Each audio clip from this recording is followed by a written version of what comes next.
Macaroons inspired by malabi, which is a Middle Eastern milk custard. And it comes topped with this pink, fruity, rosy syrup. And there's coconut on it and some nuts. And the whole flavor combination is just spectacular. Yeah. So I'm starting with my sweetened coconut. I use sweetened coconut because it's so easy to find. And also that way you don't have to add more sugar. And I've added a can of sweetened condensed milk, which adds that dense chewiness. I love sweetened condensed milk. And if you want to keep it dairy free though, they make sweetened condensed coconut milk now. It's delicious. And now this is the time to add any of the flavorings. So I've got my rose water here, which of course, if you add too much, it's going to taste like soap. So just a little bit of rose water. Just a little bit. You don't want to smell like grandma's perfume thing in the back. I like to balance it out with some cinnamon because those warm tones with the floral quality go so nicely together. And it's a holiday. I'm using cardamom, just a tiny pinch. So I'm mixing this all up. And okay, I really also like to do matcha macaroons. You had mentioned that Passover overlaps with Easter this year. So I'll add some matcha powder and make this look like grass. And then I form them into little nests and add chocolate eggs. They look like little spring nests. I love that. Yeah. It's a Passover so Easter romantic. mashup. I love that. Okay, I have my egg whites here that are going to hold everything together. These are 2 egg whites with some salt beaten to stiff peaks, and I'm just gently folding these in until it all comes together.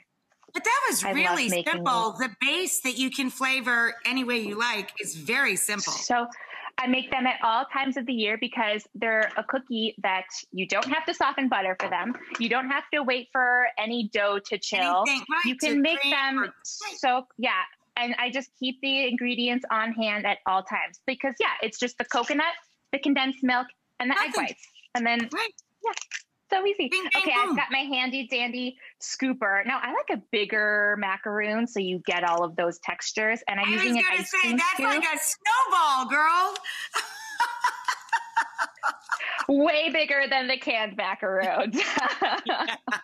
So then these bake until they get those toasty, crispy edges. And it smells incredible. Here they are. Smells like it's almost like you can't speak when you get that smell in the air. Not a holiday without the smells.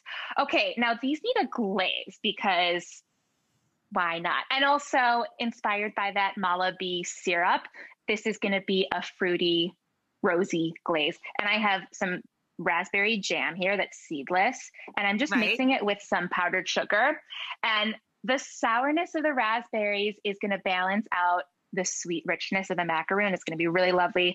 I'll add again a little tiny bit of rose water here, and then you get that gorgeous natural pink color.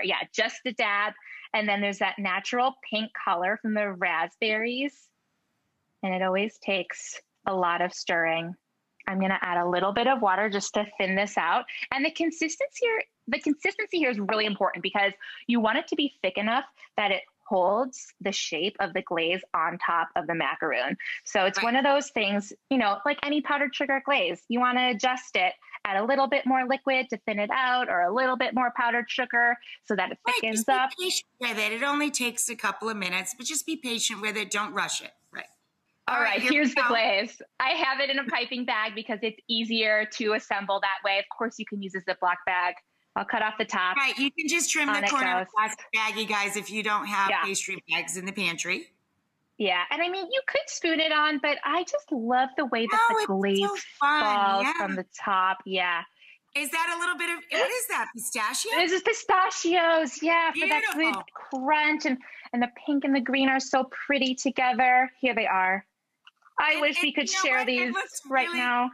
It looks like my family too. It's like very Italian because pink and my mom's Sicilian pistachios are my favorite. They're so bright. Of course. They're so good and they're gorgeous. Oh my gosh. Oh, and I have another recipe. These are macaroons that I made for your magazine a few years ago. These are chocolate Oh my gosh, and zucchini.